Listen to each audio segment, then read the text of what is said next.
A lone werewolf protects an abandoned baby, unaware she's the heir to a billionaire legacy.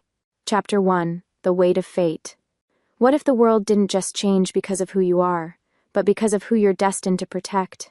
The forest was alive with the sounds of the night, the wind whispering through the trees, the rustle of leaves, the occasional snap of a twig beneath the weight of a creature unseen.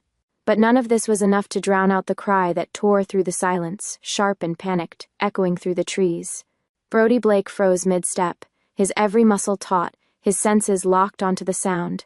It was faint at first, the cries of a child, barely audible over the wind. But it was there, unmistakable. A baby? His heart began to race, the thud of his pulse loud in his ears as his instincts screamed at him to move. His mind, always controlled, slipped. The wolf inside him stirred, a dark force that had once only been a whisper in the back of his thoughts. It was stronger now, angry, protective, demanding action. What was a child doing in the forest, in the dead of night? Brody pushed through the underbrush, his long legs covering the distance faster than any human could manage, his sharp eyes scanning the darkened woods. His breath came in short bursts, his mind racing. The world had taken everything from him, his pack, his family, his humanity, and left him with only the wild, the moon, and the relentless urge to protect those who needed it most. But a child? This was beyond anything he could prepare for.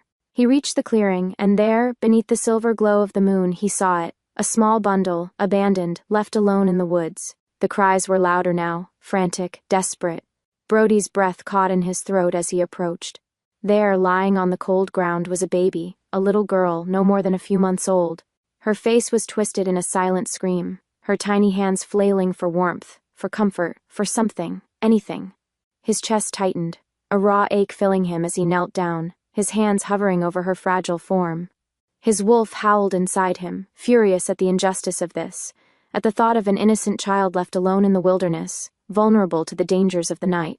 His large hands gently cradled her, pulling her into his arms. She was so light, so delicate, her skin soft as silk against his calloused fingers. Her cries quieted slightly as she snuggled against his chest, seeking warmth, seeking safety. Brody's gaze swept the area again, his heightened senses on high alert. There was no sign of anyone, no one around, no trace of a struggle. It was as though she had been placed there deliberately. The air around him seemed to thrum with something unseen, something ancient.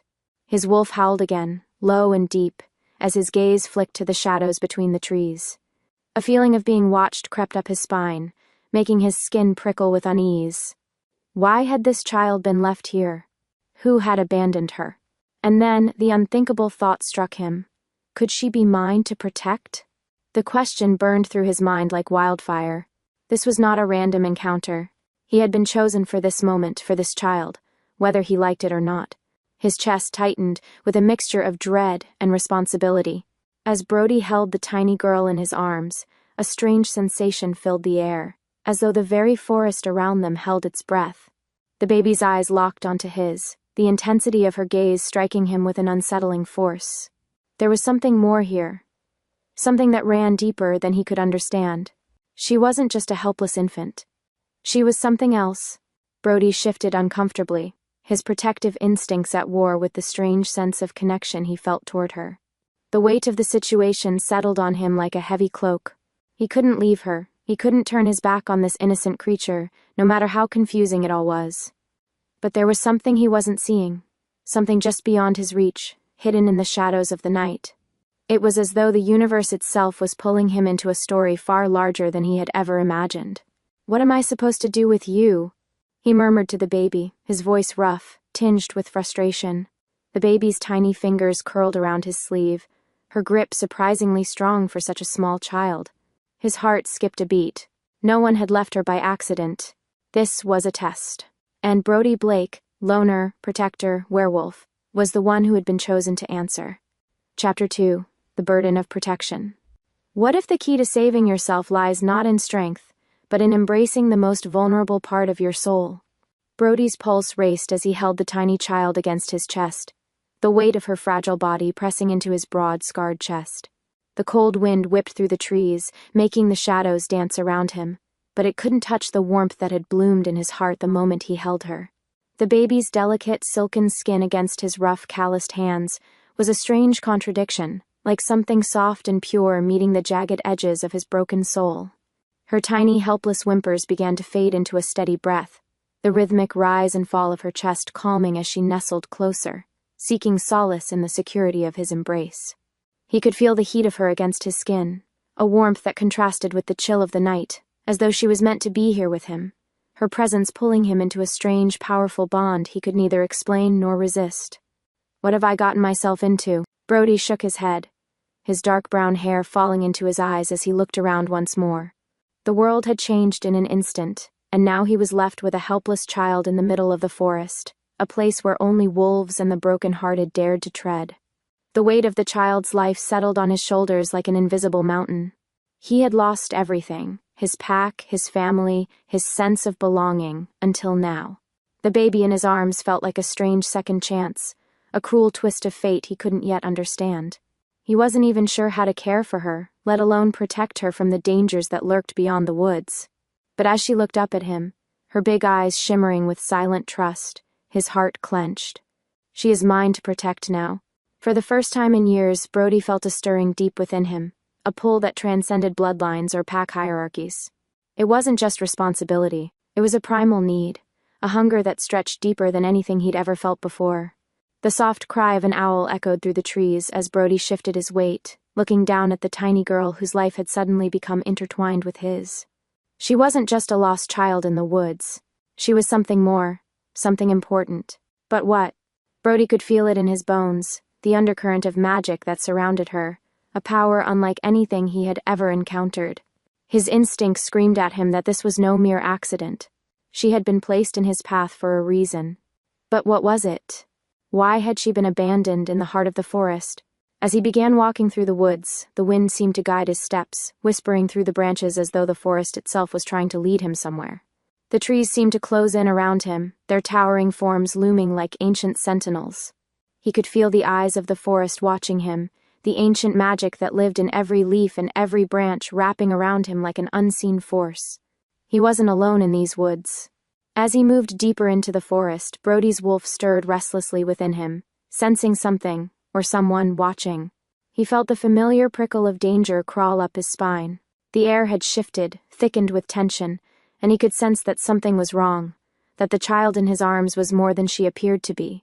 I need to get her somewhere safe.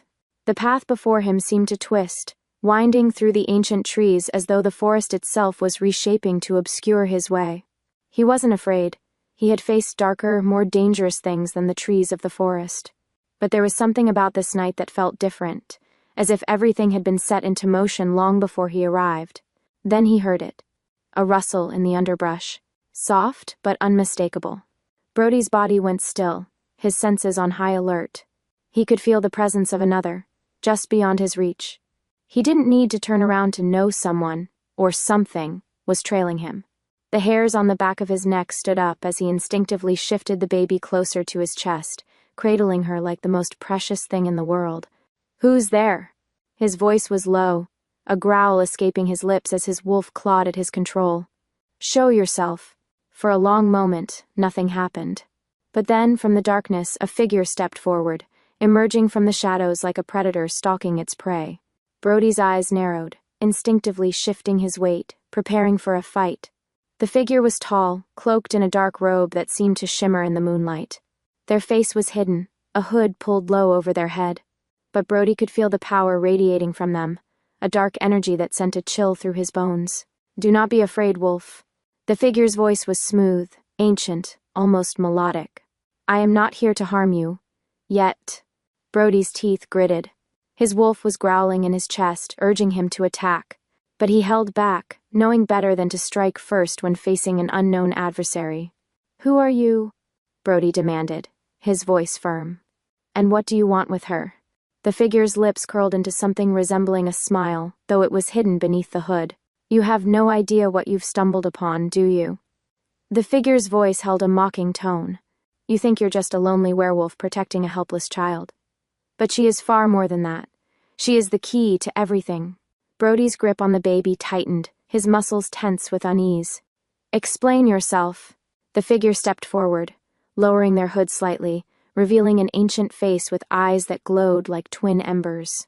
She is the heir to a legacy far older than you can fathom, a legacy that could change the world. If she is allowed to fulfill it, Brody's heart skipped a beat. What the hell is this person talking about? She was left for you, Wolf.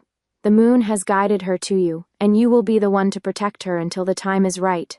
Brody's mind raced, his confusion mounting. I don't know what you're talking about. She's just a child. The figure tilted their head, eyes glinting with something dark, something knowing. No. She is the last of a bloodline thought extinct. And you, Brody Blake, are the one who must protect her, or everything will be lost. Brody's wolf howled within him, and for a brief moment, the world seemed to tilt on its axis. What have I gotten myself into? Chapter 3.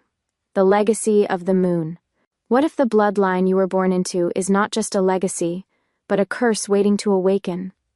Brody stood frozen in the moonlit clearing, his body rigid with tension as the mysterious figure before him spoke words that seemed to reverberate through the very core of his being. He could still feel the tiny heartbeat of the baby in his arms, steady and warm, like a soft echo of the world around him. But the words of the figure, words about legacy, about bloodlines, chilled him to the bone. He glanced down at the infant, still sleeping soundly against his chest, her small, fragile form completely unaware of the gravity of the situation. The forest seemed to close in around them, the shadows lengthening as though the trees themselves were listening, waiting for something to unfold. Brody's breath came faster, the weight of the night pressing down on him, his heart pounding as he tried to make sense of what was happening. The figure's voice, low and silky, broke the silence again, drawing Brody's gaze back to the stranger. Her name is Lyra, the figure said, as though speaking the name of the baby made it sacred, significant. She is the last of the Moonborn. Brody's eyebrows furrowed. The Moonborn? He shook his head, his voice low, filled with disbelief. What are you talking about? She's just a baby. A child abandoned in the forest. There's no way. The figure raised a hand, silencing him with a single gesture. You don't understand, Wolf. You don't yet know the power that courses through her veins. They stepped closer, the faint glow of the moon casting an eerie light on their features. Lyra's bloodline stretches back centuries, millennia.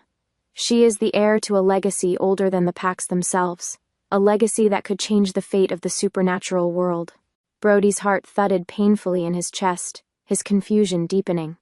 He had spent most of his life wandering alone, trying to escape the memories of his old pack, his broken past.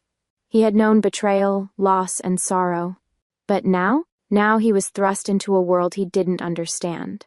A world that felt larger, more dangerous than anything he had ever encountered. His wolf stirred uneasily inside him, the primal part of him sensing that this was no ordinary threat.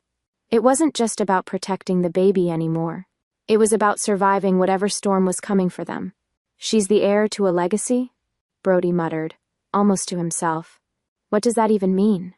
Why did they leave her here? Why me? The figure's eyes glimmered like embers, and for a moment Brody felt a strange, unsettling calm settle over him. It was as if the world had slowed, as if time itself had paused for this moment. They left her here because the time has come for her to fulfill her destiny, the figure explained, their voice carrying an almost reverent tone. The Moonborn are not like ordinary werewolves. They are tied to the very fabric of the moon, the ancient magic that binds the supernatural world together. They were, once rulers, once protectors of the Earth's balance. But their power was too great. It frightened the other beings of this world, and they sought to destroy them. Brody took a deep breath, trying to steady himself, to push away the overwhelming flood of emotions threatening to drown him. So she's special. But why now? Why not before? The figure's lips curved into a faint smile, one that sent a shiver down Brody's spine. Because the moon is rising again. The prophecy speaks of a time when the Moonborn will return to claim their birthright.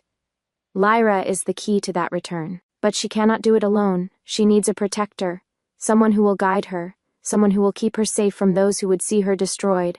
Brody's heart clenched in his chest as the words hit him with the force of a hammer. She needs a protector. He looked down at the baby in his arms, her tiny, peaceful face now a reminder of everything he had lost. This was no longer just about survival. It was about something bigger, something that could change everything. Protect her?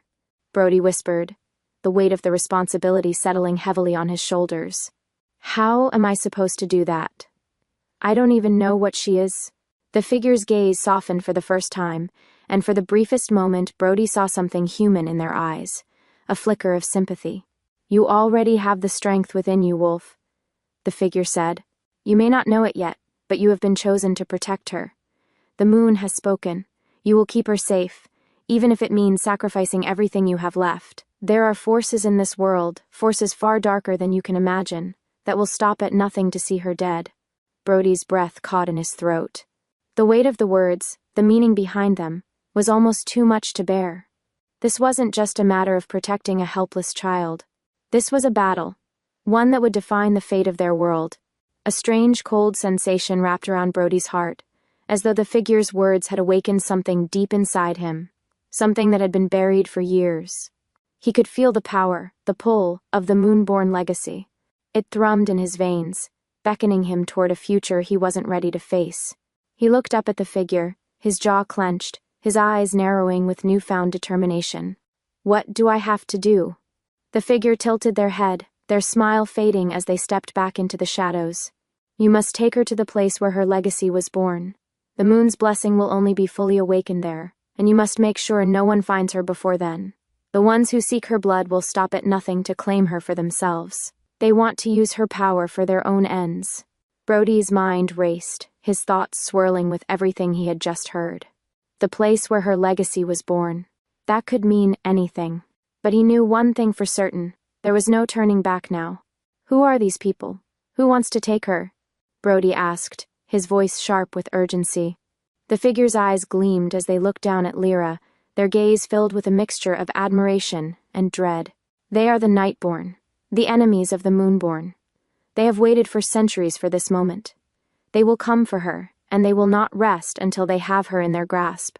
Brody's muscles tensed as he felt the weight of the figure's words settle into his soul like a stone. The Nightborn. They were as ancient as the Moonborn, but their power was twisted, corrupted by the darkness that had overtaken them. They were coming, and Brody had no choice but to fight. Where do I go? Brody asked, his voice steady despite the chaos that churned inside him.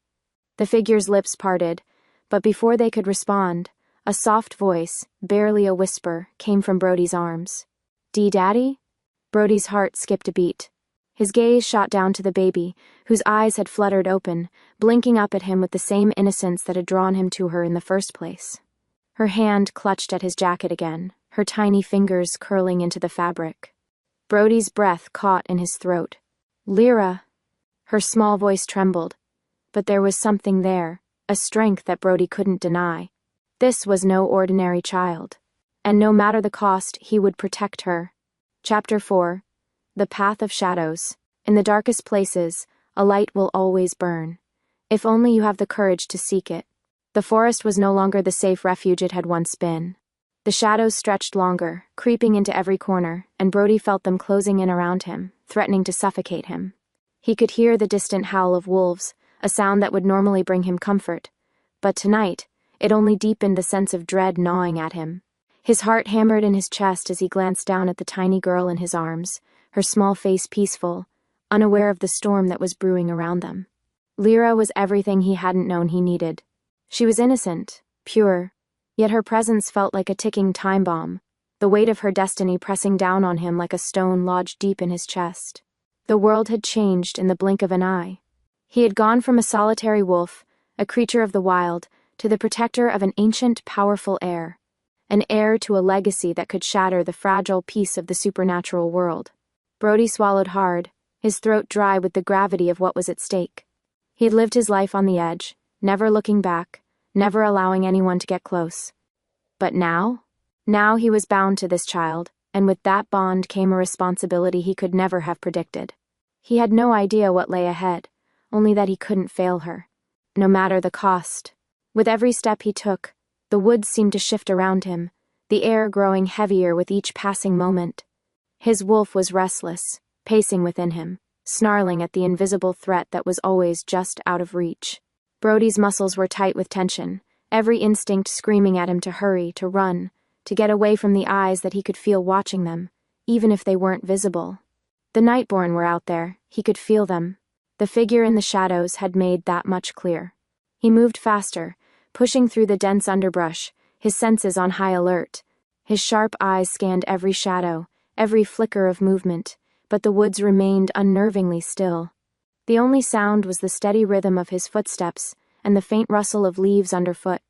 The baby's soft breath against his chest was the only comfort he had in this moment, and it was quickly becoming his lifeline. But the weight of the past wasn't so easily shed. Brody's mind flashed back to the days when his pack had still been alive, when he had still known what it meant to belong. The faces of those he had lost, his brother, his mother, his father, flashed in his mind's eye. They had been his family, his pack. They had trusted him to lead them, to protect them, and he had failed them. That was why he had left. That was why he had chosen the solitude of the forest over the company of others. He couldn't bear the thought of losing anyone else. But now, standing here, holding Lyra in his arms, he knew there was no running. There was no more hiding from the past. You can't protect her forever, the figure's words echoed in his mind.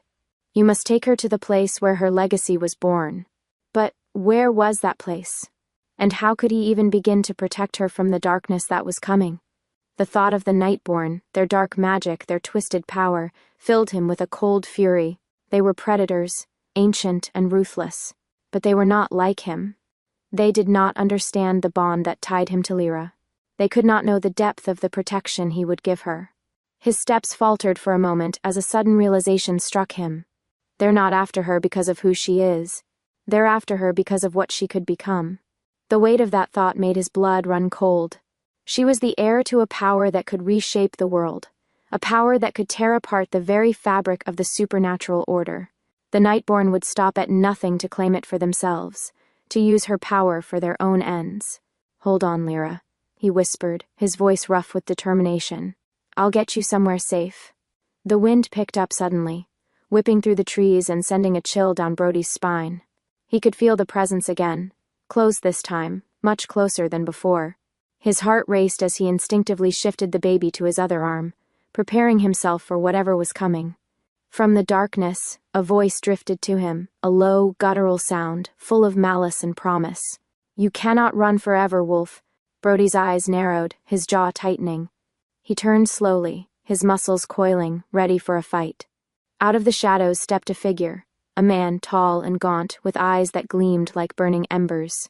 His features were sharp, angular, his face pale as death, and his mouth twisted into a cruel smile. The Nightborn.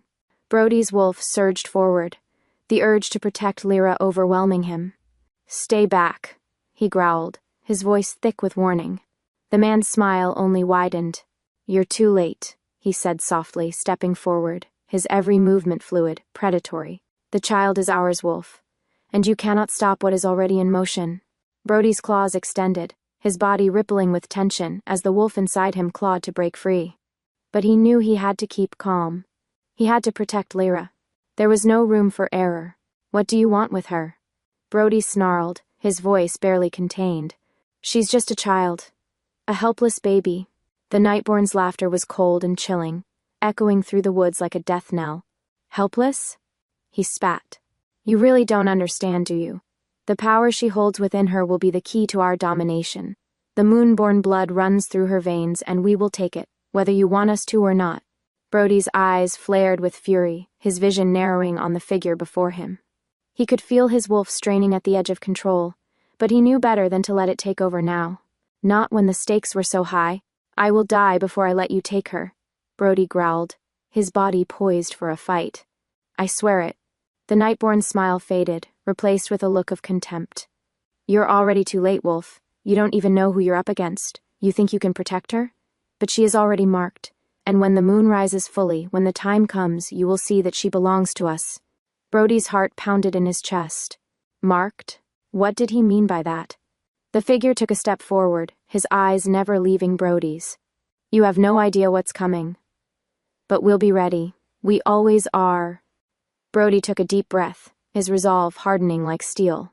He would not lose Lyra, not like this. He wasn't about to let anyone, or anything, take her from him.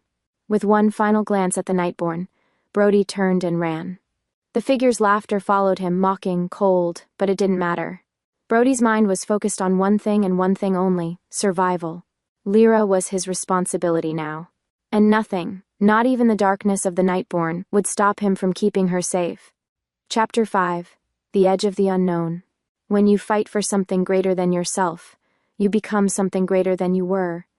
But what if that fight is not your own? Brody's breath was ragged, his chest heaving as he darted between the trees, the underbrush tangling at his feet. The Nightborn's voice lingered in his ears, echoing like a phantom. Marked.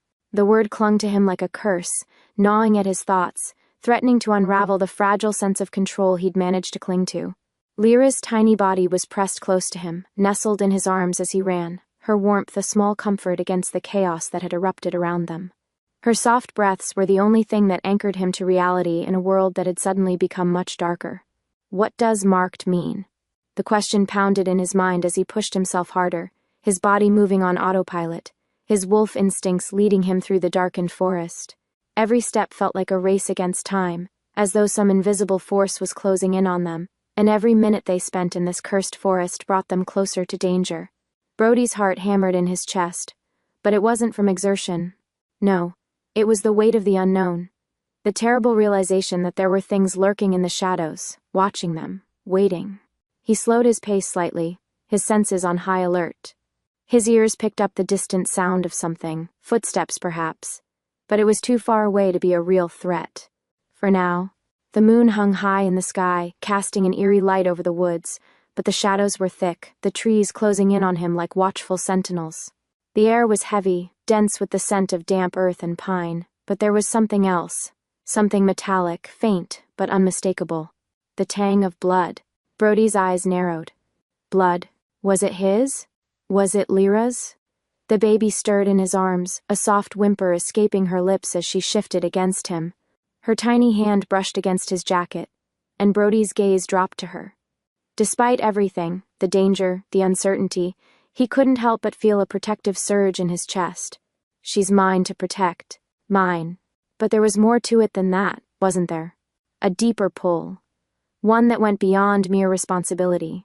The bond between them was like a thread pulling him toward her, weaving him into the very fabric of her fate. There was something ancient in that connection, something that hummed through his veins. The night had been so still before, so quiet. And now it was alive, charged with tension. It was as though the very earth beneath his feet was aware of the stakes at play. He quickened his pace, the forest growing thicker, darker with each passing moment. His senses sharpened, his instincts bristling.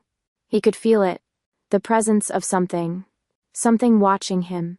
"Stay quiet, Lyra," he whispered to her, his voice low and reassuring despite the storm that raged in his chest. He couldn't afford to lose her.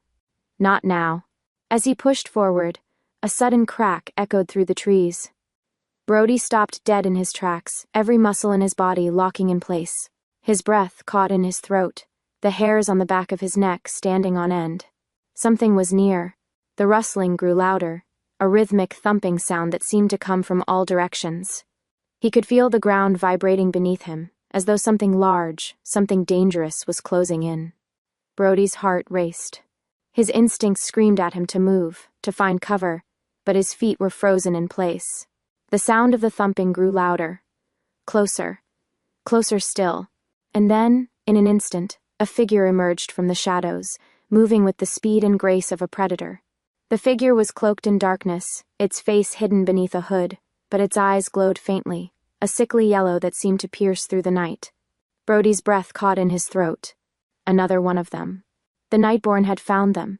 But there was something different about this one. The energy around it was darker, colder, like a storm waiting to break. The figure stepped forward, its footsteps silent on the forest floor, its gaze never leaving Brody. "You're in over your head, Wolf," the figure said, its voice a low, gravelly whisper that seemed to reverberate in the air around them. Brody's grip on Lyra tightened, his wolf growling low in his chest. He didn't know who this new figure was, but he knew one thing: they wouldn't take her.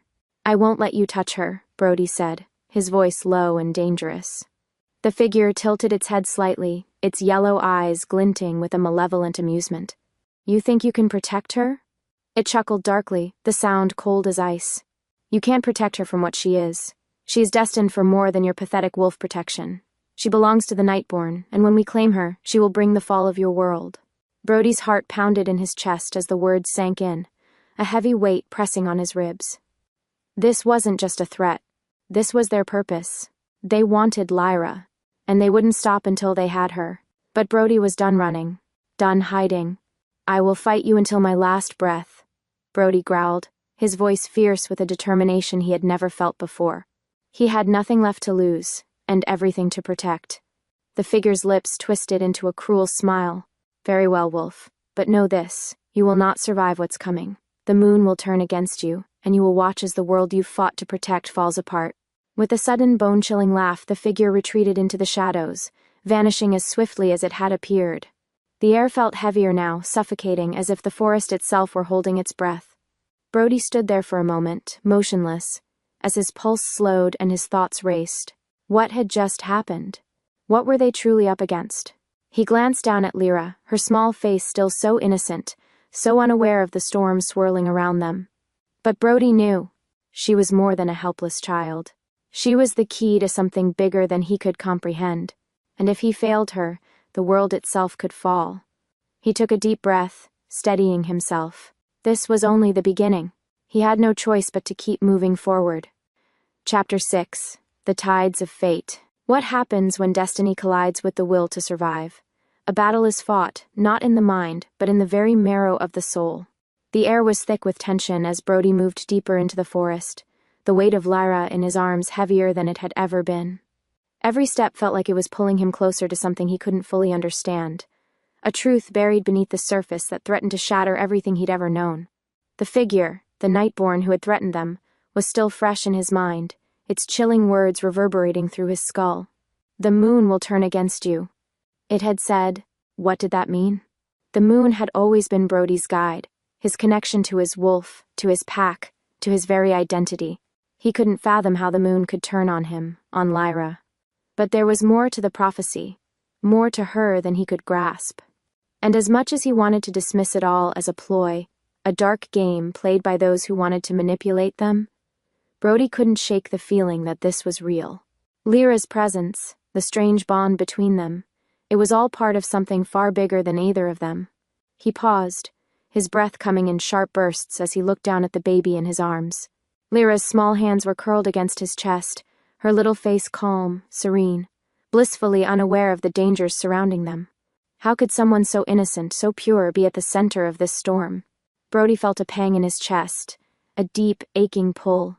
He was responsible for her now. She was his to protect. He wasn't sure what it meant to be a protector, not fully, but he was learning fast. The only thing he knew for certain was that no one, no dark force, no prophecy, would take her from him. The forest had shifted since the Nightborn appeared. The moonlight, which had once been soft and welcoming, now felt cold, harsh, as if the trees themselves were watching him, waiting. He could feel the weight of the ancient magic surrounding them, a force, older than the world itself. His wolf was restless, pacing within him, anxious to break free. But Brody knew he couldn't afford to lose control now. Not when Lyra's life, and their future, hung in the balance. The wind howled through the trees, carrying with it the faintest trace of something else, something he couldn't quite place. A scent. Faint, but unmistakable. Blood. Brody's heart skipped a beat, and his grip on Lyra tightened. The forest was no longer just a backdrop to their journey, it was an active participant in their fate. Every rustle in the leaves, every crack of a branch, seemed to whisper of danger. He pushed forward, moving faster now, knowing that whatever was coming, they had to be ready. His thoughts were interrupted by a sudden sharp cry, one that made the hairs on the back of his neck stand up. It wasn't the cry of an animal, or even a human. It was something else, something far darker, filled with pain and rage. Brody's eyes narrowed. He wasn't alone. He shifted Lyra carefully to one arm, and gripped the handle of the dagger strapped to his waist. His wolf was pushing at the surface now, the primal need to protect and to fight threatening to overwhelm him. The cry echoed again, this time much closer, and Brody's blood ran cold. There was something, or someone, moving through the trees, stalking them, and it wasn't one of the Nightborn. He crouched low, moving silently through the underbrush. His heart was pounding. The only sound louder than his breath was the rustling of the leaves. The air smelled thick with earth and pine. But there was something else now, an unfamiliar scent, metallic, mixed with the sharp tang of fear. Brody's instincts screamed at him to run, to get Lyra out of the forest, but his feet were glued to the ground, his body unwilling to abandon his duty. The figure emerged from the shadows like a wraith, its tall, thin form barely visible in the darkness. A man, or what once was a man. His skin was stretched tight over bone, his eyes hollow, glowing faintly with a sickly yellow light. The air around him seemed to bend, like heat rising from the pavement, as if the very presence of this creature warped the space around him. Brody's wolf growled, its voice low and threatening in his chest. "Who are you?" Brody's voice was steady, but his eyes never left the figure, his body poised for action. The man didn't respond immediately. Instead, he took a step closer, the ground shifting beneath him, as though the very earth recoiled in his presence.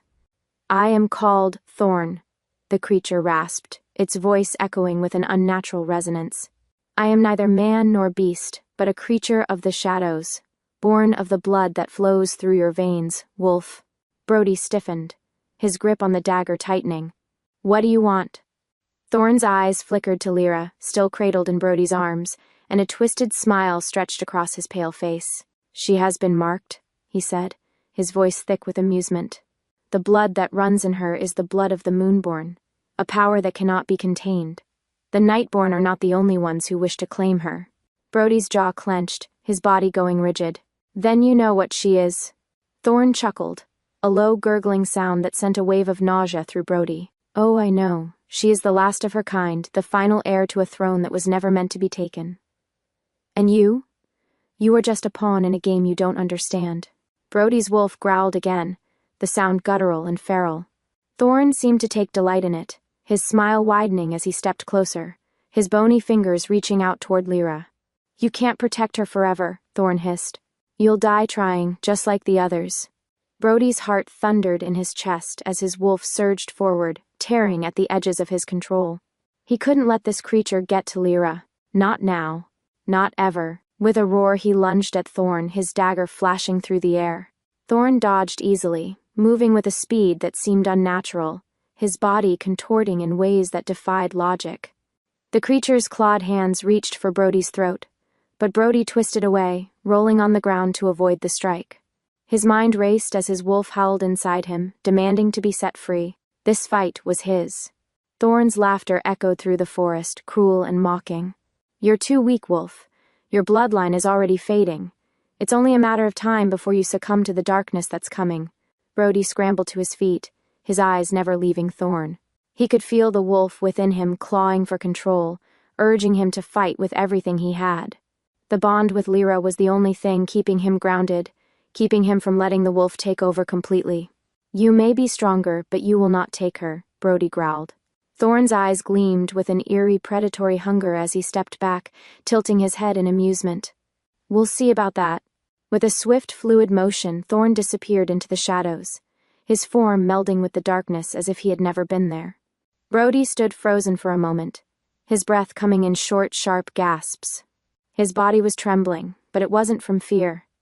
It was from the overwhelming need to protect Lyra, to keep her safe from the forces that would tear the world apart to claim her. As the darkness closed in around them, Brody realized something he had known deep down, something that burned in his soul. The battle for Lyra had only just begun, and he would fight for her until the end. Chapter 7.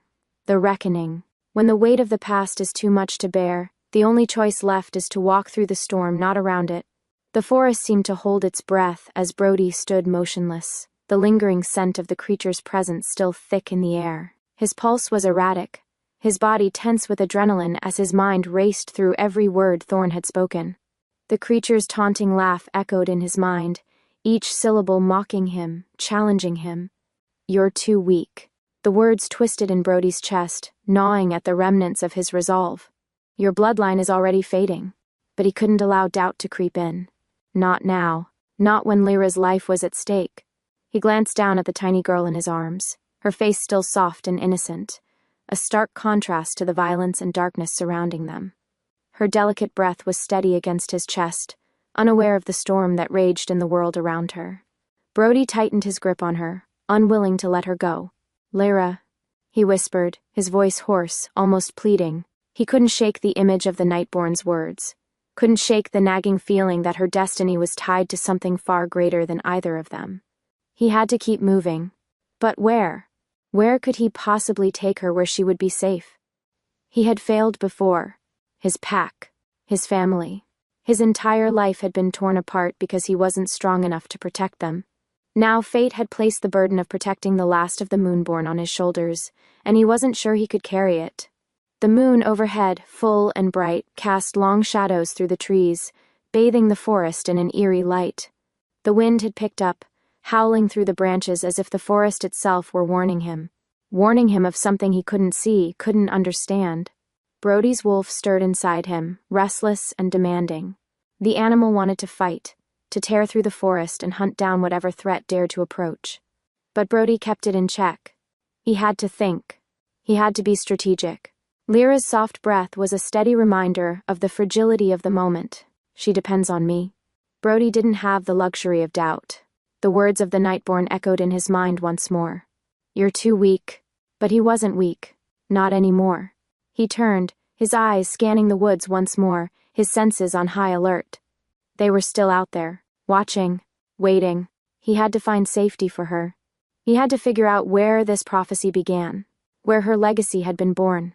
The place the figure had spoken of. The place that held the answers. He pushed forward, his footsteps steady, his focus unyielding. But the moment he crossed a narrow stream, the air grew colder, heavier. The forest itself seemed to shift, the trees parting just enough to reveal a clearing bathed in moonlight. It was as though the earth itself had opened up, guiding him to this place, as if it had known he would come. Brody stopped at the edge of the clearing, his heart pounding in his chest. He hadn't expected to find anything, let alone this. The clearing was vast, surrounded by trees that seemed ancient, their trunks twisted and gnarled. The ground was covered in a soft carpet of moss and fallen leaves, and in the center of the clearing stood a single massive stone. It was smooth, almost perfectly round, but its surface was covered in strange runes, glowing faintly in the moonlight. Brody felt an overwhelming pull, a force that seemed to call to him from the stone. Without thinking, he stepped forward, Lyra still clutched tightly in his arms. As he neared the stone, he felt the air shift, thick with magic, ancient and powerful. It was as though the very ground beneath his feet hummed with energy. The stone was warm to the touch as Brody placed his hand upon it, the runes beneath his fingers glowing brighter. He felt a sudden jolt of energy course through his body, electric, raw, and primal. The wolf inside him stirred, its presence rising, as if responding to the call of the stone itself. Suddenly, a voice, a deep, resonant voice, boomed through the clearing, filling the space like a storm. The blood of the Moonborn has returned. The balance of the worlds hangs in the balance. Will you stand beside her, protect her, or will you let darkness claim her? Brody's heart skipped a beat as the voice seemed to reverberate within him, echoing through his very bones. What was this? He glanced down at Lyra, still sleeping peacefully in his arms, unaware of the immense weight of her legacy. He could feel the power inside her, the ancient force that had been dormant for so long. And with that power came a choice he had no right to make alone. The voice spoke again, this time softer, more intimate. The Moonborn were once rulers, protectors of the natural world, its balance and its secrets.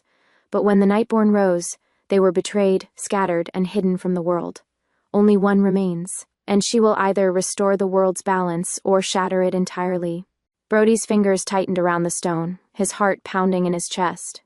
The weight of the prophecy settled on his shoulders like a crushing weight, suffocating him with the realization that he wasn't just protecting a child. He was protecting the future of the supernatural world itself. But that responsibility, that burden, it didn't scare him.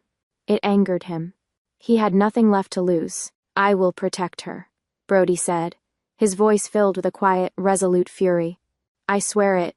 The stone beneath his hand pulsed with energy, the runes glowing brighter, brighter still, until the light enveloped him completely. His vision blurred, and for a moment, the world seemed to shift, as if he were standing at the edge of time itself. The air was thick with magic, with the scent of the earth and the pull of the moon. For a moment, Brody felt something within him crack open, something he hadn't known was there. His wolf, his very soul, aligned with Lyra's. They were one, bound by blood, by fate, by an ancient force that would not be denied.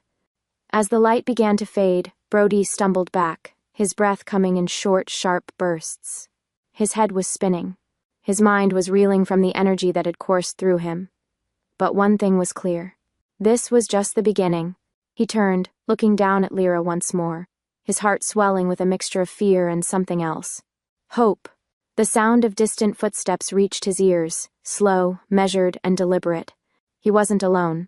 Brody tensed, his senses on edge, as the shadows deepened once more. The Nightborn were not far behind, but he was ready. Lyra was ready. And together, they would face whatever darkness came for them. Chapter 8. The first step into darkness. When the weight of the world bears down on you, the only choice is to stand tall, even when your bones scream for you to collapse. The air in the clearing felt heavier now, thicker, charged with the ancient magic that had coursed through Brody only moments before.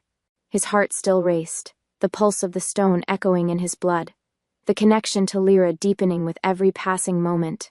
It wasn't just the moon's energy that hummed in the air, it was something older, something that had been dormant for far too long.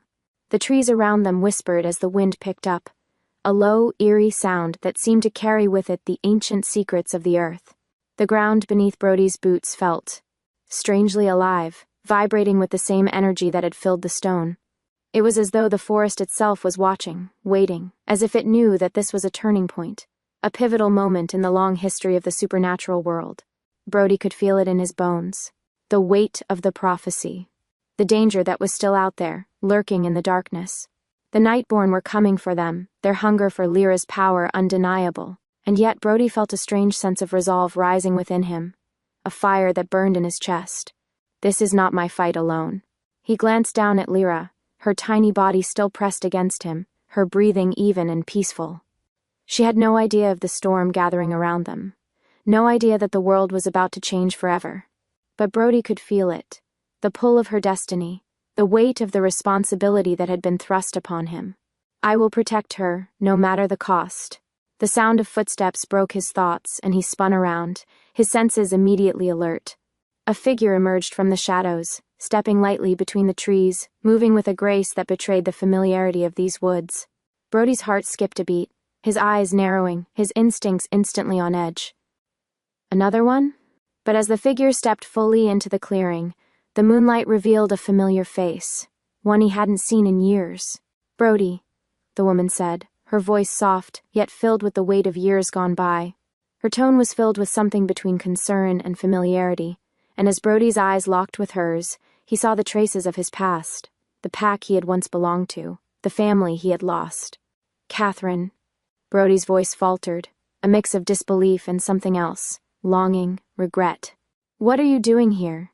Catherine was beautiful in a way that Brody had always remembered. Tall and lithe, with long dark hair that fell around her face like a veil. Her green eyes, sharp and piercing, yet filled with a sadness Brody had never quite understood, met his with a quiet intensity. I was following you, she said simply, her gaze flickering down to Lyra, then back to him. You've been gone for so long, Brody. When I felt the shift in the air, the change in the forest, I knew it was you. Brody clenched his jaw, his hand tightening around Lyra protectively. He hadn't expected Catherine to be here, not like this. She had been a part of his past, someone who had once been his closest ally, his most trusted confidant. But when the pack had fallen, when everything had crumbled around them, he had left. He'd had to survive. And yet, seeing her here now, alive, standing in front of him, brought up a maelstrom of emotions he wasn't prepared to face. Why are you here, Catherine? Brody asked, his voice rough. What do you want? She looked at him for a long moment, as if weighing her next words carefully. Then she stepped forward, closer to him, her expression softening. I want to help you, Brody. I know you've been carrying this burden alone, but you don't have to. You're not alone in this fight. Brody's heart clenched, but he shook his head. I can't trust anyone anymore. The Nightborn are closing in. I have to protect Lyra. This isn't your fight, Catherine. This isn't anyone's fight but mine. She smiled faintly, a sad, knowing smile, and for the first time in years Brody saw the old Catherine, the woman who had once shared his dreams, his hopes, his heart. You're wrong, she said softly, her voice steady and unwavering. This is my fight too, and you don't have to carry it alone. Not anymore. Brody met her gaze, his eyes filled with suspicion and doubt. You don't know what they're capable of. The Nightborn, they'll stop at nothing to take her. Catherine's eyes softened with understanding. I know, Brody. I know exactly what they're capable of. I've seen it with my own eyes. But I've also seen what you're capable of, and that's why I'm here. You may not want help, but you need it. And so does she. Brody looked down at Lyra again, her small face so serene, so innocent, and the weight of the world pressed down on him once more. The truth of what Catherine said hit him like a thunderclap. He couldn't do this alone. Why? Brody asked, his voice rough, his chest tight. Why help me? After everything that's happened? Catherine stepped closer, her expression softening even more. Because I believe in you, Brody. Because I believe in Lyra. And because you and we were once part of something much bigger than either of us. And maybe, just maybe, we can rebuild it. Together. Brody's breath caught in his throat as he processed her words. Rebuild it? How could they rebuild something that had been destroyed? How could they ever go back to the way things were? But as Catherine's gaze locked with his, something shifted inside him. A flicker of hope, a spark of possibility. He had always believed he was destined to walk alone, to protect the world from the shadows. But now he saw that maybe that wasn't the only path.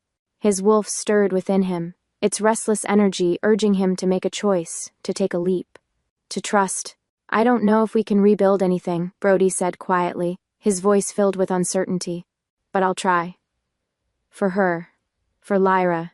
Catherine reached out then, placing a hand on his arm, her touch warm and grounding. We'll do it together, she said, her voice filled with quiet strength. For a moment, the weight of everything seemed to lift, if only just a little. Brody nodded, the faintest trace of hope flickering in his chest. The path ahead was uncertain, filled with dangers and unknowns, but he wasn't alone anymore. And maybe, just maybe, that made all the difference. Chapter 9. The Shadow's Edge. When the world pushes you to the edge, sometimes the only choice is to leap into the unknown, trusting that the winds will catch you. The night grew colder as Brody and Catherine stood side by side in the heart of the clearing. The air hummed with an unspoken tension, as if the very earth beneath their feet was aware of the monumental weight they now carried. Lyra, still nestled in Brody's arms, shifted slightly, a small frown appearing on her innocent face, a reminder of the fragility of the moment. Despite her tiny form, her presence was like a force of nature, a catalyst for the storm that was gathering. Brody turned his eyes to the sky, the moon hanging overhead like a watchful sentinel. Its light bathed the world in silver, casting long shadows across the forest floor, making the trees seem like looming giants. His heart pounded in his chest, a steady drumbeat of fear and determination. He had always been a creature of the wild, of solitude, of survival. But this wasn't just survival. This was something far more important. Catherine's presence beside him was a comfort, but also a challenge. He had never allowed anyone this close again after the fall of his pack. His heart had been broken too many times, his trust shattered by betrayal. But Catherine had always been different.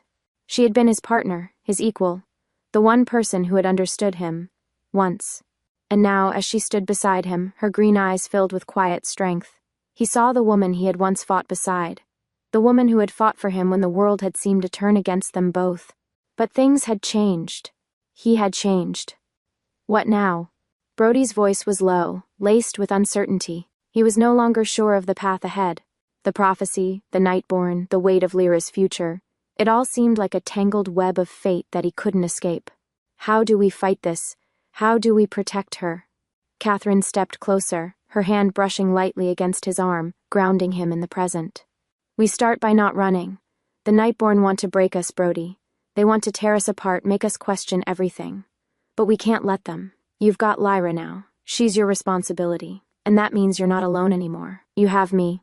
And together, we'll figure this out. Her words were like a balm to his raw, aching soul. Despite everything, the chaos, the uncertainty, there was something about her that made him feel like maybe, just maybe, they could win this fight. He glanced down at Lyra, her tiny face still peaceful, a soft pink glow lighting her skin in the moonlight. She looked so fragile, so vulnerable, yet Brody could feel the strength within her, the untapped potential that lay dormant beneath the surface. He could sense the power in her blood, in her very being, and it was terrifying. What kind of future would she have? Would she be a savior, or a weapon in the hands of those who sought to control her? don't know if I can do this, Brody murmured, his voice thick with emotion. The weight of the responsibility pressed down on him like 1,000 pounds. I'm not the man I used to be. I failed my pack. I failed my family. How can I protect her when I couldn't even protect them? Catherine's gaze softened, her eyes filled with understanding. She reached out, placing a hand on his shoulder, steadying him. You're not alone, Brody. You don't have to do this by yourself. You're stronger than you realize, and so is she. Brody closed his eyes, taking a deep breath, allowing the stillness of the forest to wash over him. The sounds of the night, an owl's distant hoot, the rustling of leaves, seemed to fill the silence, offering a strange sense of calm. We don't have much time, he said finally, opening his eyes. The Nightborn will be on us soon. We need to figure out where to go from here. We have to find the place where her legacy was born, Catherine replied, her voice steady, her tone holding the weight of knowledge and experience. The stone you touched, it's a key, Brody. The place where Lyra's power will be awakened is hidden. We need to find it before they do. Brody nodded, his thoughts swirling with the implications of her words. The stone had been a catalyst, a moment of power, but it hadn't provided all the answers. He still didn't understand the full scope of Lyra's potential, or the ancient prophecy that seemed to bind them together. But he knew one thing. He would protect her, no matter the cost. We leave at first light, he said firmly, the resolve in his voice unmistakable. We head toward the mountains. There's a place in the peaks, the old sanctuary of the Moonborn. It might be the key to unlocking the answers we need. Catherine's eyes met his, a flicker of surprise in her gaze. The sanctuary of the Moonborn? It's said to be a place of great power. But it's also dangerous. No one's been there in centuries. I know, Brody said, his voice low. But it's the only place I can think of that could hold the answers we need, and we don't have time to waste. Catherine sighed, her expression thoughtful. I'll follow you. I've always followed you. But you're not making this decision alone, Brody. We're in this together. For the first time in a long while, Brody allowed himself to feel something other than fear. There was something in Catherine's words, something in her gaze, that made him believe they might actually have a chance. Together, they could face whatever lay ahead. He looked down at Lyra again, her small hand clutching the fabric of his jacket, her face still blissfully unaware of the gravity of the situation. But Brody knew that the storm was coming, and when it hit, he would stand strong. He would protect her with everything he had. The moon overhead seemed to grow brighter, its glow intensifying as if it too was preparing for what was to come. The winds picked up, rustling the trees and sending a shiver down Brody's spine. It was as if the world itself was holding its breath. The Nightborn were closing in, the prophecy was unfolding, and they were running out of time. Chapter 10, The Sanctuary's Secret. What if the truth we fear most is not the one we are told, but the one we must discover on our own? The dawn broke slowly, its light creeping over the horizon like a whispered promise. The forest, thick with the scent of pine and damp earth, felt alive in the early morning stillness. Brody stood at the edge of the clearing, his eyes trained on the distant peaks. They loomed in the distance, their jagged outlines cut against the pale blue sky.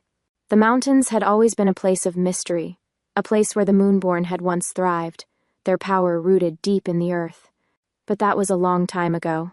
Now those same mountains were the final hope, the last place that might hold the key to unlocking Lyra's destiny, and to stopping the Nightborn. Brody's thoughts were scattered, his mind a whirlwind of doubt, fear, and the nagging sense that something was missing. He hadn't fully understood the gravity of the situation when he had first touched the stone, but the more he thought about it, the more he realized how little he truly knew. Catherine stood beside him, her gaze focused on the mountains as well. She was quiet, but there was a strength in her presence that grounded him. She'd always been the calm to his storm, the one who could think when his emotions ran wild. We're not the first to seek the sanctuary, Brody said, his voice low, filled with the weight of their journey. The Nightborn will be waiting for us. Catherine nodded, her expression thoughtful. They'll come for her, Brody. But we can't let that stop us. Lyra's future is tied to the sanctuary. It's the only place that can give us the answers we need. Brody glanced down at the baby still nestled in his arms.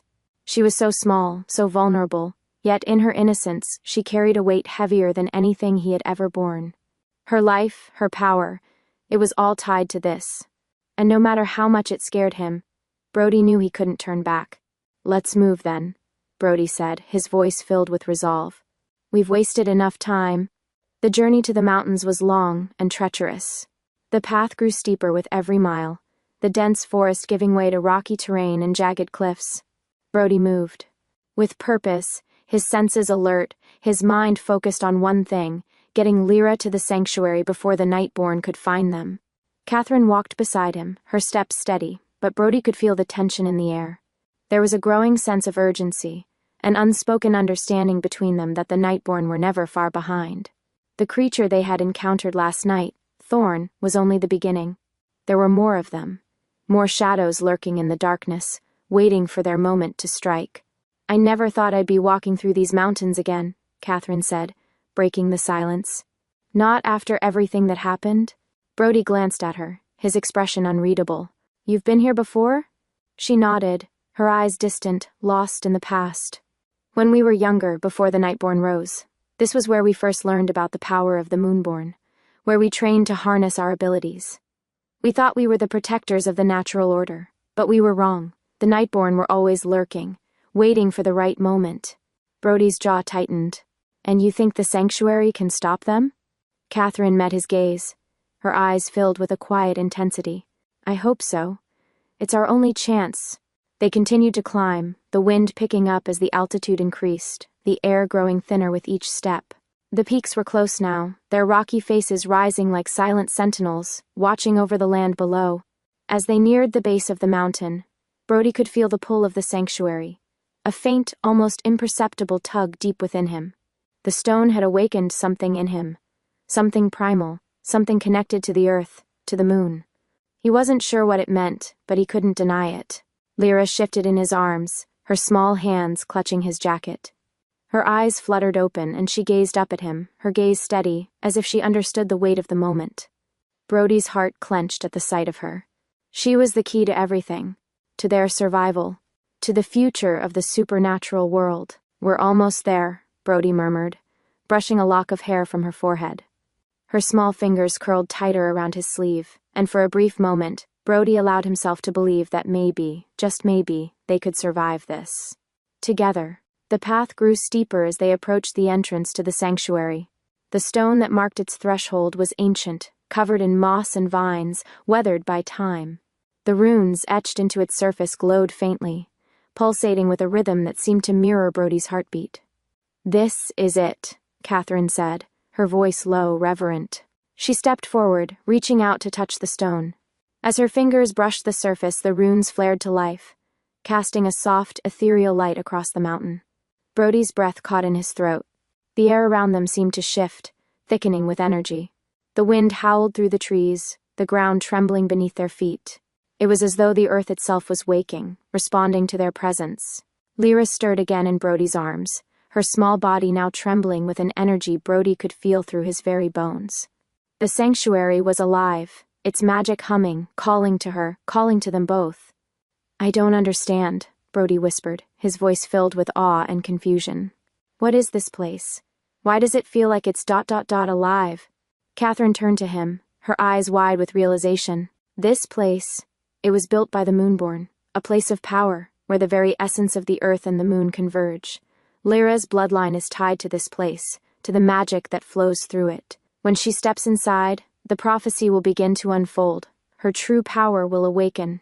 Brody looked down at Lyra, her face still so young, so innocent.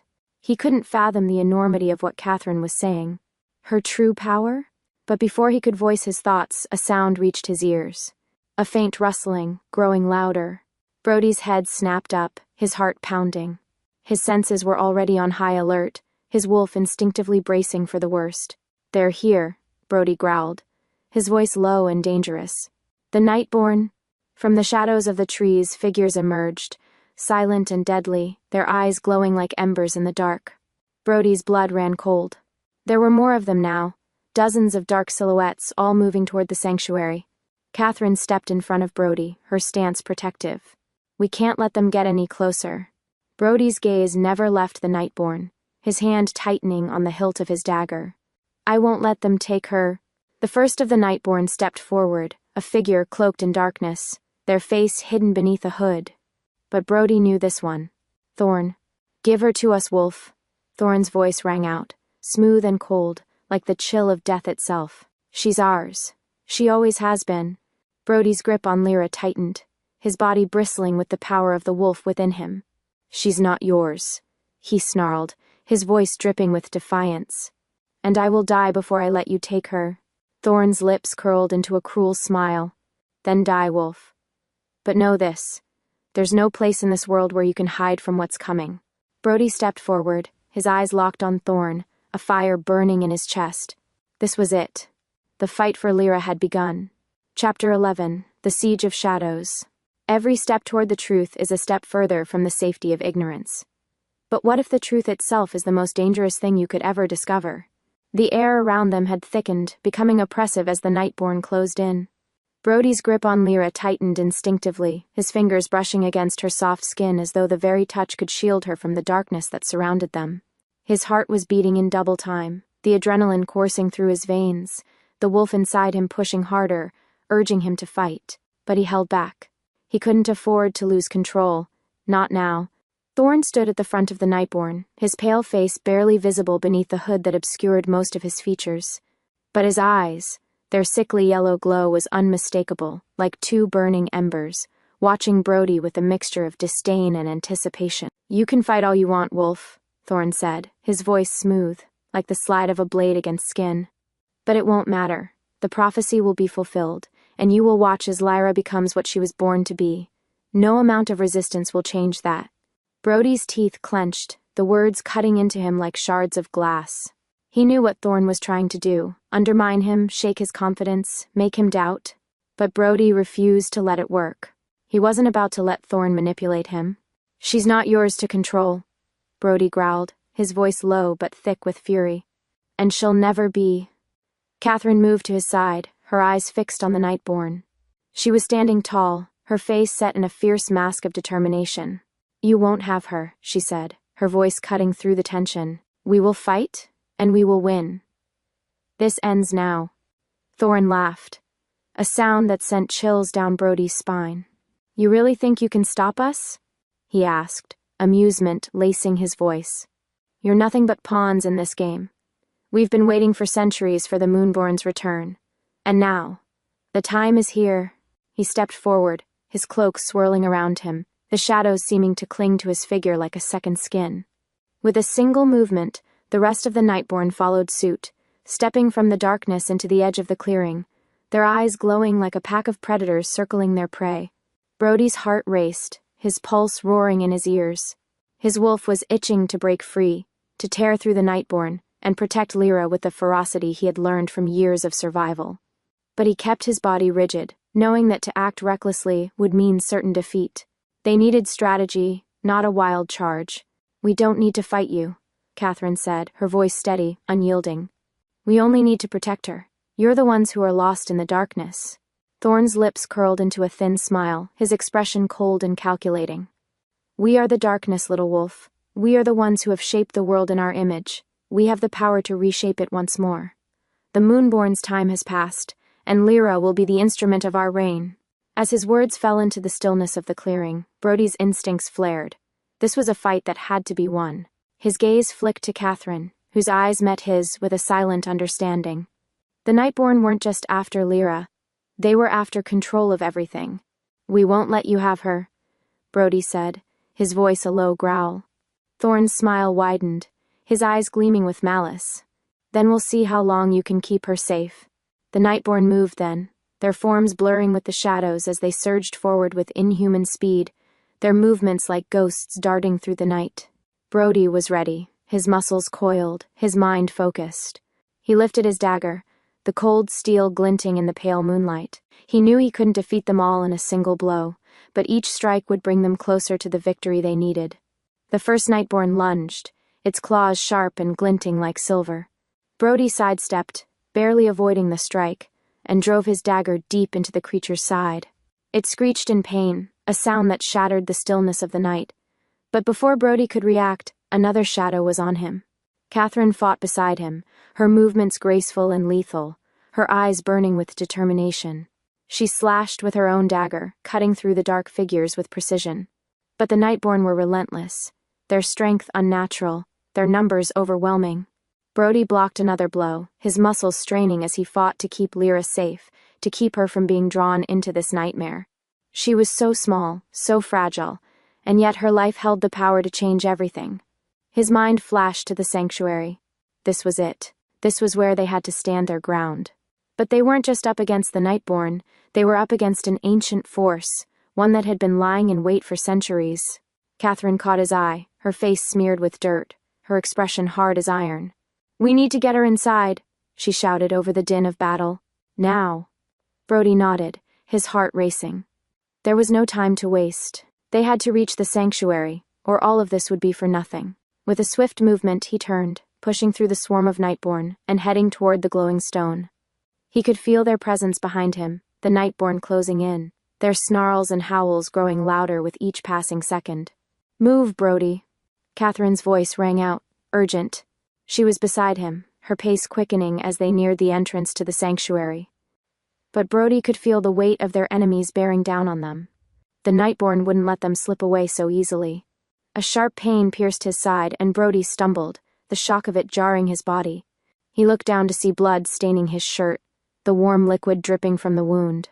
But there was no time to tend to it. He had to protect Lyra. He pushed through the pain, driving himself forward, his legs aching with the strain. The entrance to the sanctuary loomed before them, the runes on the stone glowing brighter, calling to him, urging him to take the next step. They were almost there. But just as Brody reached out to touch the stone, a figure appeared before them, stepping from the shadows with a menacing grace. Thorn. He was faster now, more dangerous, his body radiating with a dark energy that made the air crackle with tension. "You think you can escape?" Thorn's voice was a low, guttural growl. "There is nowhere you can run, nowhere you can hide. The prophecy is upon you, Brody. You cannot protect her.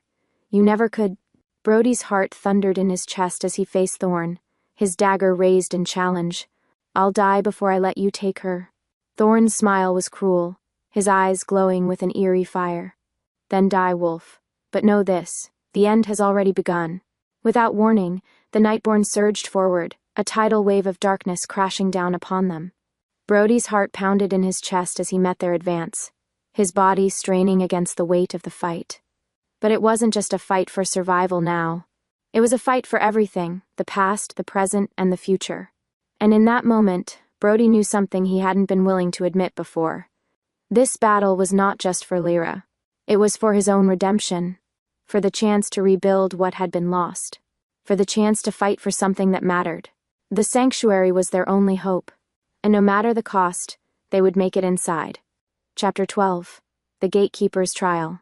In the face of darkness, we are all given a choice, to stand and fight or to succumb and lose everything. But what if the true test is not the battle itself, but the courage to face the truth of who we are? The clearing was alive with tension, the air thick with the power of the sanctuary as Brody and Catherine fought to hold their ground. The Nightborn were relentless, their movements impossibly fast, their dark figures a blur of motion. Every step they took seemed calculated, as though they had been preparing for this moment for centuries, waiting for Lyra's return, for the prophecy to unfold. Thorn was at the forefront of the attack, his face twisted into a mask of smug satisfaction. He knew, as Brody did, that the battle was nearing its breaking point. Lyra was the key. She was the reason for everything that had happened, for the rise of the Nightborn, and for the prophecy that threatened to unravel the world. Brody could feel the weight of it, the power that coursed through her, through him, through the stone that pulsed with the ancient magic of the Moonborn. "Move, Brody," Catherine shouted, her voice cutting through the cacophony of battle. "The stone. We need to get inside." They were almost there. Brody could see the entrance to the sanctuary, the massive stone glowing with a soft, ethereal light. It was a gateway, an ancient threshold that would lead them into the heart of the Moonborn's legacy. But before they could reach it, the Nightborn surged forward again, their claws slashing through the air, their fangs glinting in the moonlight.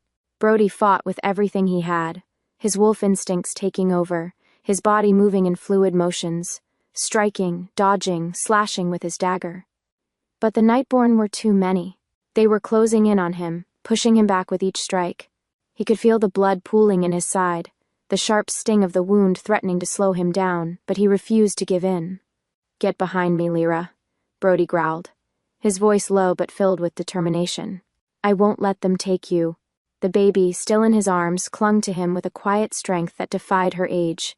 Her small hands curled into his jacket, and though she was still so young, Brody could feel the weight of her power, a power that had yet to fully awaken, but was already changing the course of everything. Catherine was beside him, moving with lethal grace, her own dagger flashing in the moonlight as she fought back the Nightborn. Her eyes locked with his for a brief moment, a silent understanding passing between them. They had to get to the stone. They had to reach the sanctuary before it was too late. But just as they were within reach of the glowing entrance, Thorn appeared before them, his eyes gleaming with malicious satisfaction.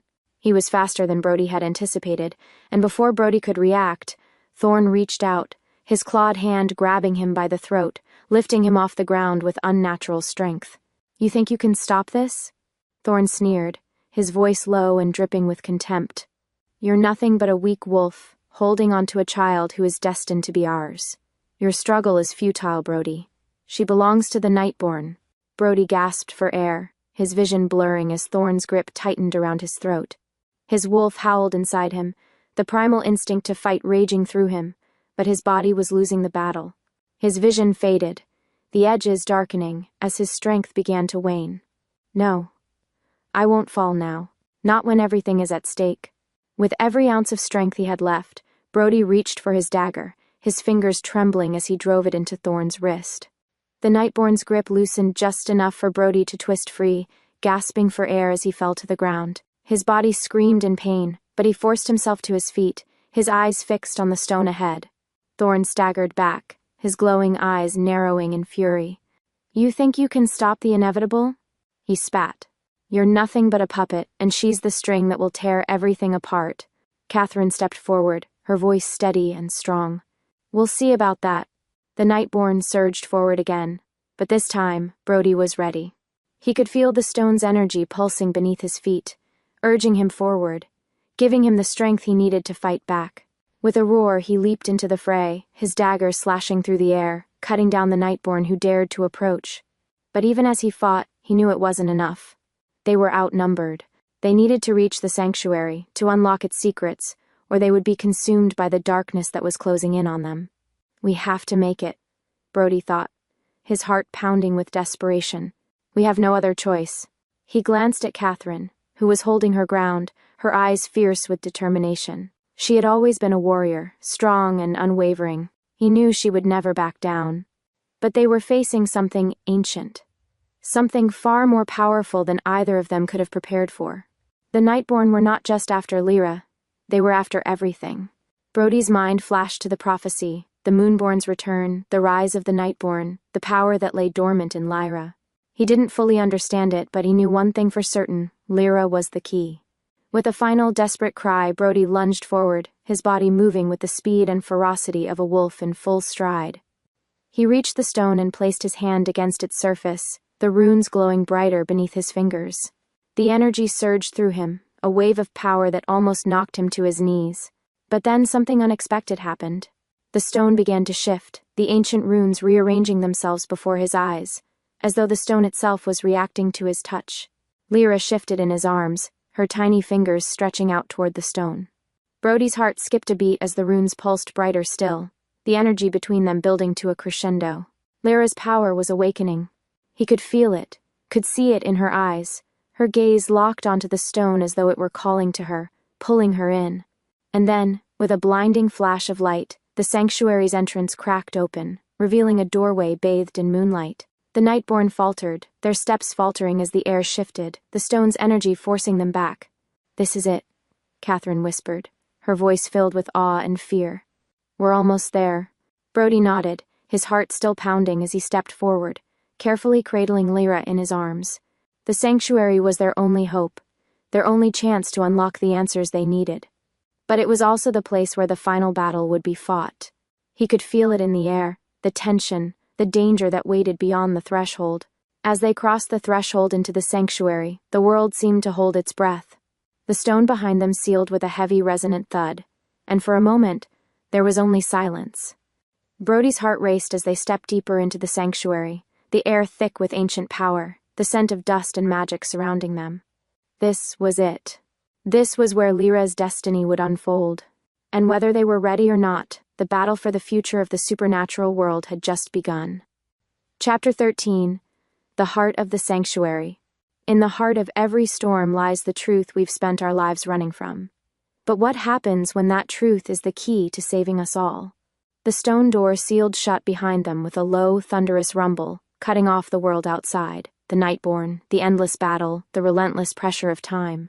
For a brief moment, Brody could only hear his own heartbeat in the quiet darkness of the sanctuary, and the steady rhythm of Lyra's breathing against his chest.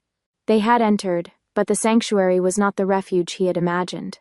The air was heavy, thick with ancient energy that seemed to hum beneath the surface of the stone walls.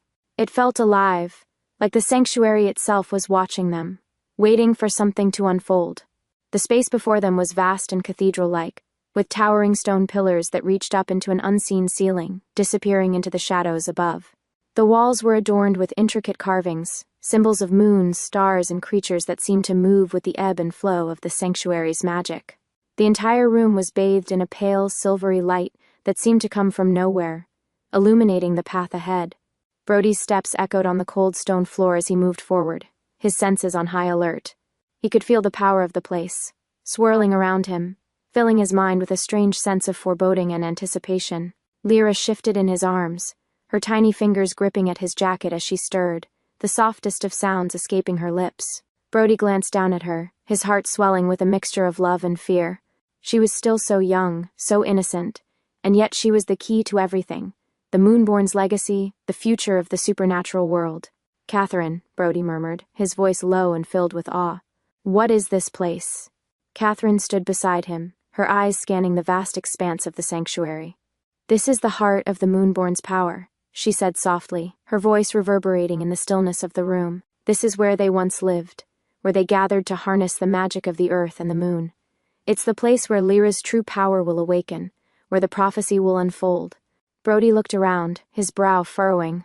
"But why hasn't anyone been here in centuries? Why now?" Catherine turned to him, her gaze intense. "The Nightborn have kept it hidden, Brody. They've tried to erase the Moonborn from history, to bury their legacy so no one could find it. But the sanctuary has always been here, waiting for the right time. And that time is now." A chill ran down Brody's spine as he processed her words. The Nightborn's power was rooted in darkness, in manipulation and deceit, but the Moonborn, Lyra's bloodline, was different.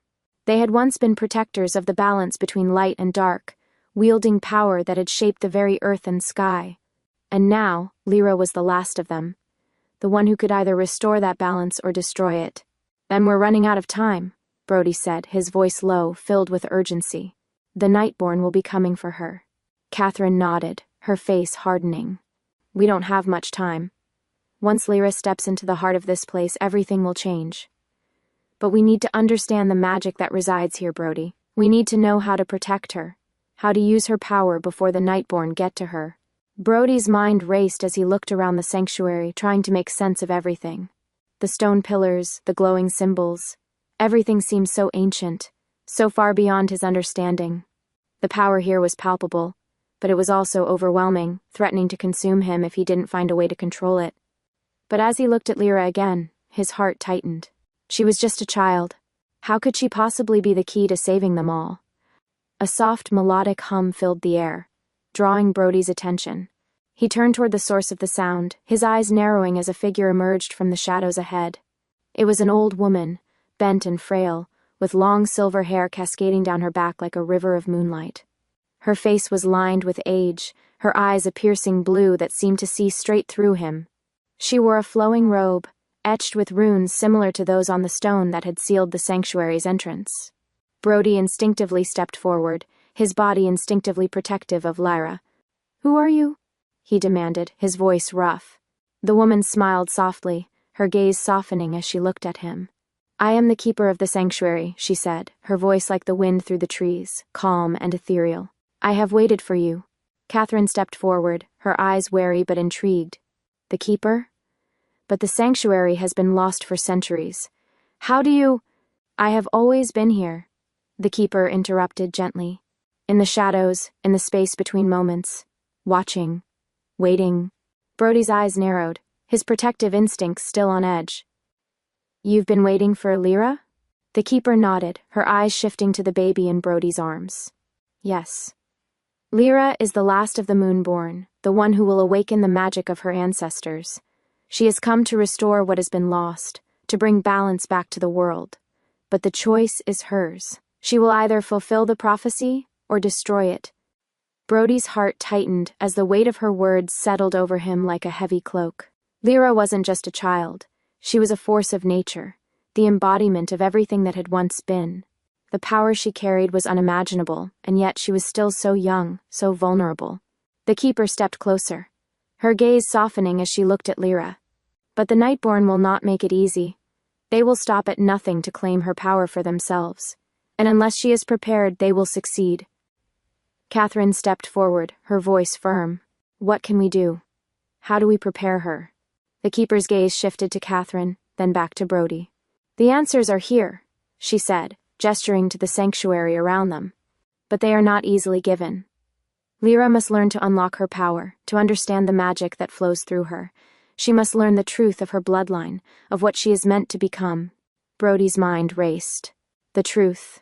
He had always known there was something more to Lyra, something beyond what he could see. But the reality of it, the weight of her power, the responsibility that came with it, was overwhelming. He glanced down at her again. Her small face was still so serene, so innocent.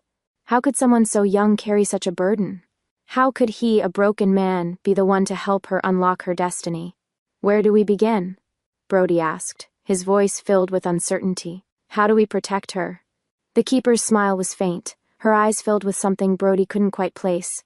Regret, perhaps. You protect her by teaching her, by helping her understand who she truly is. She is not just a child, Brody. She is a force of nature, but she will need guidance, strength, and courage.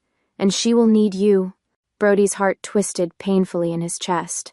Me? The keeper nodded, as if reading his thoughts. Yes, you have the strength within you to help her. But you must also face your own demons, Brody. You cannot protect her if you are not whole yourself. Brody felt the weight of her words like a blow. Face my own demons. He had spent his entire life running from the past, from the guilt and loss that had shaped him. He had never allowed himself to heal, never allowed himself to trust again. But now, standing in the heart of the sanctuary, with Lyra in his arms and Catherine by his side, he realized something. He couldn't run anymore. He couldn't hide from the past, from the things he had lost. He had to face them, confront them, if he was ever going to truly protect her. Lyra stirred in his arms again, and Brody's heart clenched with a fierce protectiveness. He would do whatever it took. For her. For the future. The keeper's voice broke through his thoughts again, soft and gentle.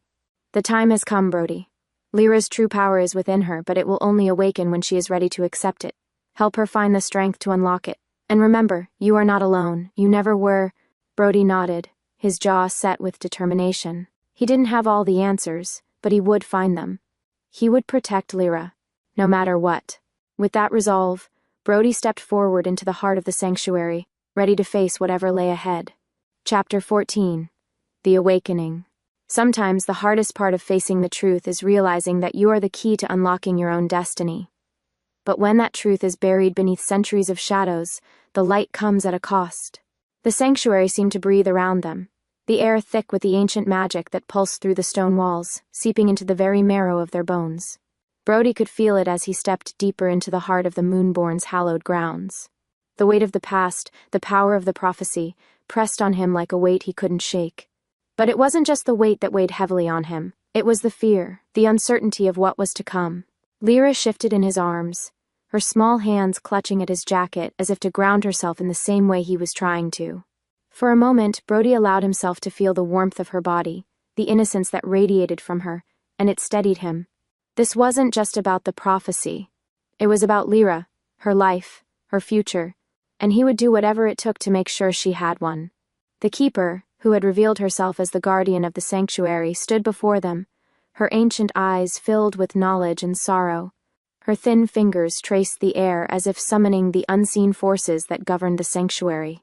She was silent now, watching Brody and Catherine, waiting for them to understand the gravity of the moment. Catherine's gaze was unwavering, but her voice trembled as she spoke. What happens now? What does Lyra need to do to awaken her power? The keeper's expression softened, the lines of age on her face deepening as she spoke. She does not need to do anything. She must accept what she is, what she was born to be. Her power will only awaken when she is ready to confront the truth of her bloodline, of who she truly is. Brody's heart thudded in his chest. What if she isn't ready? What if she can't handle it? The thought gnawed at him like a dark cloud hanging over his mind. Catherine stepped forward, her brow furrowed with concern. But how does she accept it? She's just a baby. The keeper's eyes glinted with something unreadable, a trace of sadness mingled with hope. She is far from just a child, Catherine. Lyra has known the darkness of the world even before she was born. Her bloodline is ancient, her destiny tied to the balance of the world itself, but she will not accept it if she is forced to. It must come from within her. Brody shifted, unease creeping into his bones. How do we help her find that strength? How do we protect her from the Nightborn when the only thing we have is time and faith? The keeper turned her gaze to the stone altar in the center of the sanctuary. It was massive, carved from the same ancient stone as the walls, with intricate symbols etched into its surface. The runes glowed softly, the light pulsing as if it had a life of its own. Brody could feel it, an undercurrent of power that surged from the altar, reaching toward Lyra like a magnetic force. There is a trial, the keeper said, her voice almost a whisper. A test that must be passed. It is the only way to awaken her power. Brody's chest tightened. A trial? What kind of trial? Catherine, too, seemed unsettled. What does it mean? What does she need to do? The keeper's gaze was fixed on Lyra, and for a moment there was a deep sadness in her eyes. It is a trial of the heart, of the soul. The sanctuary will open to her only when she is ready to face her own darkness, to understand the burden of her power, and to choose whether to embrace it or let it consume her. Brody's blood ran cold. Consume her? Catherine shook her head, clearly troubled. But she's just a child. She's too young to face something like this. She is not just a child, the keeper replied gently, her voice filled with quiet authority. Lyra has the strength of her ancestors within her. The Moonborn were born of the earth and the sky, bound by the power of both. They were not only protectors but rulers who understood the balance of life and death, of light and dark. Lyra carries that bloodline, and it is time for her to awaken it. Brody felt the weight of her words settle over him like a blanket of dread. It wasn't just Lyra's future at stake. It was the entire world. If she failed, if she couldn't control the power within her, the consequences would be unimaginable. But there was something in the way the keeper spoke, something in the way she regarded Lyra that made Brody believe. She could do it. She had to. The keeper stepped back from the altar, her eyes never leaving the baby in Brody's arms. The sanctuary will guide her, but she must take the first step herself. She must approach the altar and place her hand upon the stone. Only then will the power of the Moonborn awaken within her. Brody felt a knot form in his stomach. He wasn't sure if it was fear or something else, something deeper, more primal, that had him paralyzed in place. Lyra was the key to everything, and the only way to protect her was to let her face this trial. It was the only way they would have a chance against the Nightborn, against the forces that sought to destroy everything. Will she be safe? Brody asked, his voice hoarse, almost a whisper. The keeper nodded slowly. The sanctuary will protect her, but only if she is willing to confront her destiny. It is the only way. Brody looked down at Lyra, her wide eyes staring back at him, unblinking. For a moment, it felt as though the world had slowed, and he was suspended in time, caught between the past and the future. The future that was uncertain, filled with darkness and danger, but also filled with the possibility of redemption. The past that had haunted him, the failures, the guilt, the loss. He had always run from the past. He had always believed he was alone in the world, that he was the last of his kind. But now, he was standing at the edge of something that was far greater than himself. Lyra was his responsibility, but she was also the world's hope. He couldn't let fear guide him. He had to let her face this trial, for her sake, for their sake, for the sake of everything that mattered. I trust you, Brody said softly, his voice filled with quiet conviction. I trust you, Lyra. Catherine stepped forward, her hand resting lightly on Brody's arm. We'll be with you every step of the way. Brody nodded, looking down at Lyra once more, his heart swelling with emotion. It's time, little one. It's time to awaken the power within you. And with that, he carried her toward the altar, his heart heavy with the knowledge that the trial they were about to face would change everything. But no matter the cost, no matter what they would have to endure, Brody knew this was the only way to protect her, and to protect the world. The sanctuary's hum grew louder, its energy growing stronger with each step they took. Brody felt it vibrating through his body, a pulse that echoed in his chest. The moment they reached the altar, he stopped, kneeling down and carefully placing Lyra's tiny hand on the stone. For a moment, nothing happened. The world seemed to hold its breath. Then, a brilliant flash of light burst from the altar, blinding them all. The stone began to glow with an ethereal blue light, and Brody felt the power surge through the room, a wave of energy that knocked him back, leaving him breathless. Lyra cried out, a soft, melodic sound, but it was not one of fear, it was one of awakening. The sanctuary trembled beneath them, its walls pulsing with energy. Brody felt his vision blur as the light intensified, the air thick with magic, with power. And as he reached out to steady himself, he felt something shift, something deep within Lyra. Her destiny was unfolding before them, and there was no turning back now. Chapter 15, The Final Choice. In the end, it is not power or strength that defines us, but the choices we make in the face of fear. And when the darkness is upon you, your true self is revealed by the light you choose to embrace. The light from the altar burned like the sun, overwhelming and intense. Brody felt his skin prickle with the raw power of the sanctuary as the stone began to pulse beneath Lyra's small hand. The air was thick with energy, a hum so strong it rattled his bones, sending waves of heat through his body.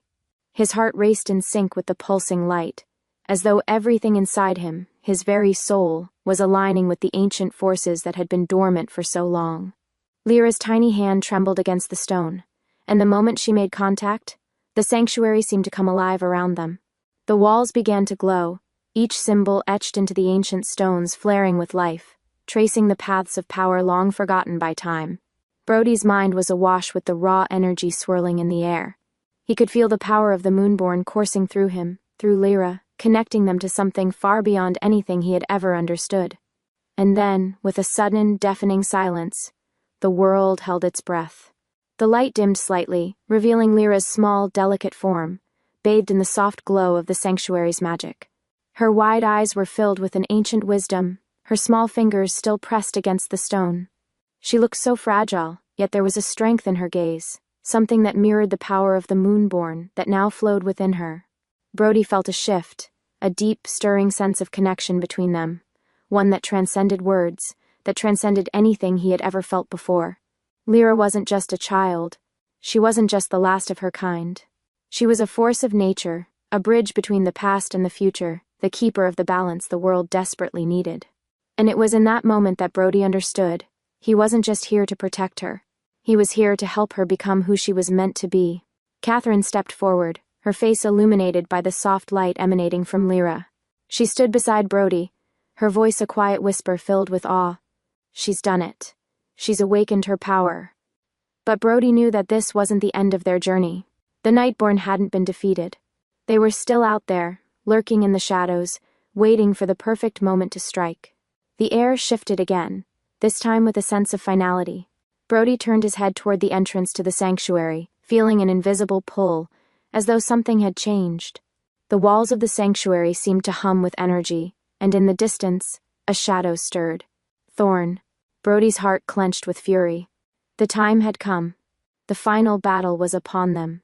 Lyra, her small body still trembling with the energy of the sanctuary, looked up at Brody, her eyes locking onto his. For a brief moment, he saw something in her gaze, an understanding, a clarity that only came when you had embraced the truth of who you were. She was ready. Ready to face the darkness that had followed them, ready to fight. Brody knew that the prophecy had come full circle, that Lyra had stepped into her role as the key to the world's survival. But it wasn't just the prophecy that had driven them here, it was the choices they had made along the way. He stepped closer to her, his hand resting gently on her tiny shoulder, his voice a soft, reassuring whisper. "We're with you, Lyra. Always." The sanctuary seemed to hum with energy, its magic swirling around them, as if responding to Brody's words. The stone altar, the very foundation of the Moonborn's power, seemed to pulse one last time, and in that moment, Brody felt a surge of power flood through him, a power that connected him to the sanctuary, to Lyra, to everything that had led them to this moment. And then, from the shadows at the entrance, Thorn stepped into view, his cold eyes glowing with malice. The Nightborn had arrived. "You think you've won?" Thorn's voice rang out, cold and cutting through the silence. "You've only just begun to understand the true nature of the prophecy, Brody. The Moonborn's return means nothing. It's the Nightborn who will reshape this world." Brody stood tall, his heart steady with resolve. He had nothing left to lose. The world, the future, the legacy of the Moonborn. Everything was riding on this moment. Lyra's power had awakened. She was the key. But Brody would fight for her, with everything he had. Thorn sneered, his eyes narrowing as he advanced.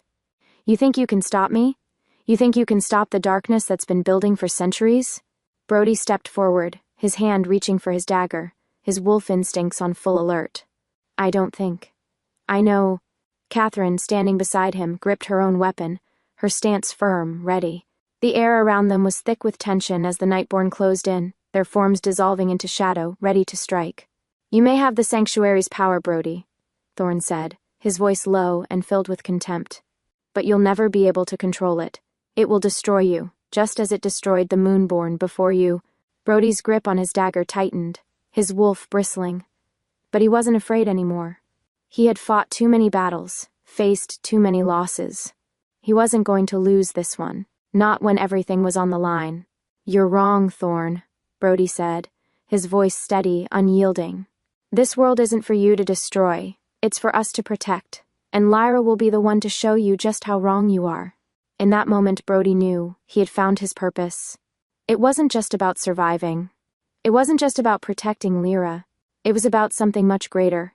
It was about balance, about the future, about fighting for the world they could still save. The Nightborn surged forward, but this time, Brody and Catherine didn't hesitate. They fought side by side, their movements in sync, the power of the Sanctuary flowing through them. Brody's wolf instincts guided his every step, every strike. The darkness that had once consumed him, that had threatened to break him, was now his greatest strength. As Lyra stood beside them, the energy of the Sanctuary flowing through her, Brody could feel her power rise with each strike, each moment of defiance. The prophecy was no longer a weight. It was a force. And they were the ones who would wield it. The battle raged on, the Nightborn closing in, but Brody knew one thing for sure. Lyra would be the one to save them all. And together, they would fight until the very end. Chapter 16, The Dawn of Destiny. In the face of chaos, the heart knows what it must do.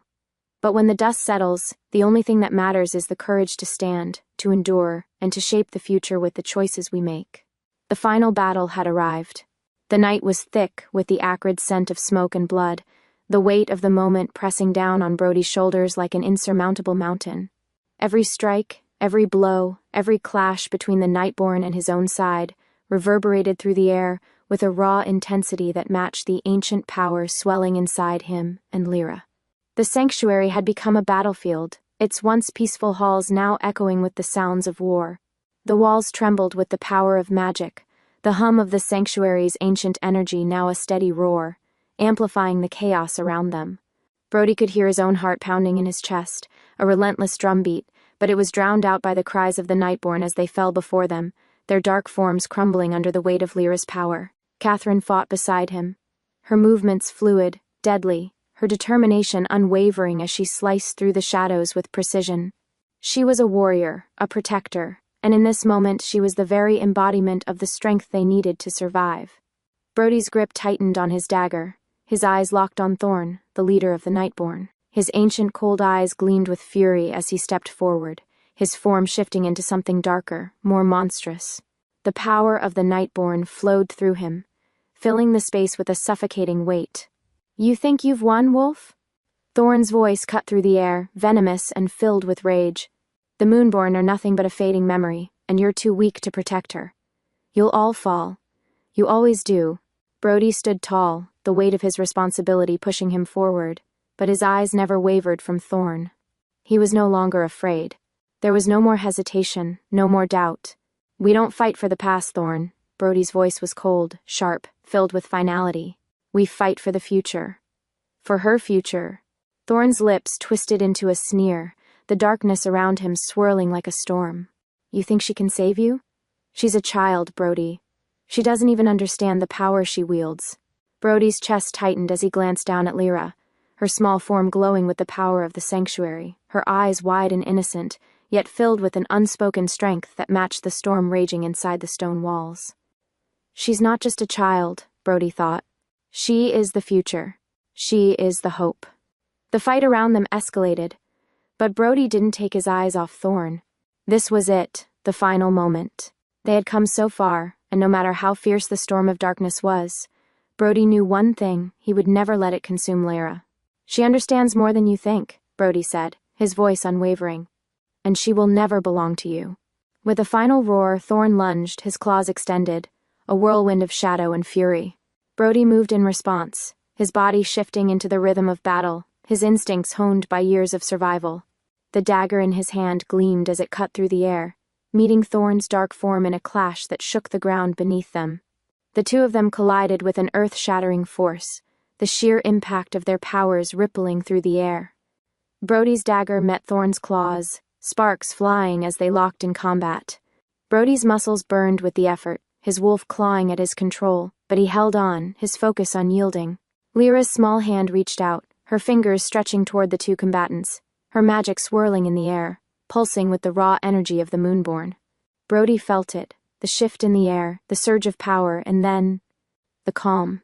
The energy from Lyra surged into the sanctuary, overwhelming, cleansing, filling the entire space with the pure light of the moon. Brody felt it wash over him, his body revitalized by the power that came from the very heart of the earth, from the sanctuary itself. Thorn faltered, his dark form flickering as the light poured into him, breaking through the shadows that had once defined him. The power of the Moonborn, Lyra's power, was unlike anything the Nightborn had ever encountered. It was ancient, pure, and unstoppable. You will never win, Brody said through gritted teeth, his voice filled with a renewed strength. This is her destiny. With one final, powerful strike, Brody drove his dagger deep into Thorn's chest, the dark form crumbling beneath him like dust in the wind. The sound of the Nightborn's screech filled the sanctuary, echoing as it faded into silence. Brody stood, panting, his chest heaving with exhaustion. His muscles screamed, his wounds burned, but there was a stillness in the air now, a peace that had never been there before. The Nightborn had been defeated. Thorn had fallen. But there was still one thing left to do. Brody turned to Lyra, his heart heavy in his chest. She was the key to everything. She had awakened her power. But what came next? What would this world look like now that the prophecy had been fulfilled? The sanctuary seemed to hum with life as he approached her, his steps slow, deliberate. She was so small, so fragile, but she was stronger than any of them had realized. Lyra's eyes met his, and for the first time, Brody saw something in her gaze, a quiet understanding. She was ready. She had embraced her destiny, and now, it was up to her to shape the world. Brody knelt before her, his heart full of pride, of love. You did it, Lyra, he whispered, his voice thick with emotion. You've saved us all. And as the light of the moon illuminated the sanctuary, Brody knew that this was only the beginning. The world had changed, and Lyra would be the one to guide it into the future. The darkness had been pushed back, but it would never be fully gone. There would always be shadows to fight. But now, they had hope. Now they had Lyra. And in that hope, Brody found his redemption. Hey everyone, thanks so much for watching. If you loved these heart-stopping werewolf romance tales, don't forget to subscribe for more amazing content. Drop a comment below sharing your favorite moment. I'd love to hear from you. I'll see you in the next one. Stay wild and keep howling.